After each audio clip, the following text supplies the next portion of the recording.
ఆడలేక మధ్యలో ఓడిందని మీకు శాతగాక ప్రజలని కన్విన్స్ చేసుకోలేక పక్క పార్టీలకు వెళ్ళొచ్చి నీ పార్టీలకు చేరిన ఎమ్మెల్యేలను కాపాడుకోలేక ఒక మంత్రి అంటాడు రంగారెడ్డి, ఒక ఎమ్మెల్యే అంటాడు రంగారెడ్డి జిల్లా ఎమ్మెల్యే, మా జిల్లాకు మంత్రి పదవి ఇవ్వకపోతే నేను రేపు రాజీనామా చేసి పారేస్తా అంటాడు.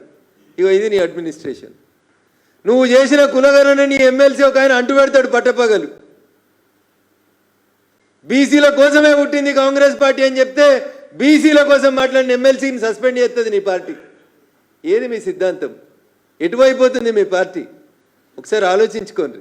అందుకని మీకు పాలన చేత కాకపోతే మీ ఢిల్లీ హైకమాండ్ తీసేస్తుందా, మీరు దిగిపోతారా, మీరు ఆలోచించుకోండి.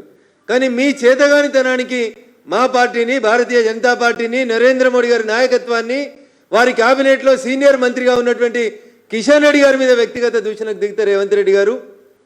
ఒక ఏళ్ళు మా వైపు చూపిస్తే 4 ఏళ్ళు మీ వైపు చూపిస్తున్నాయనేటువంటి నగ్న సత్యాన్ని రేవంత్ రెడ్డి గారు గుర్తుంచుకోవాలి.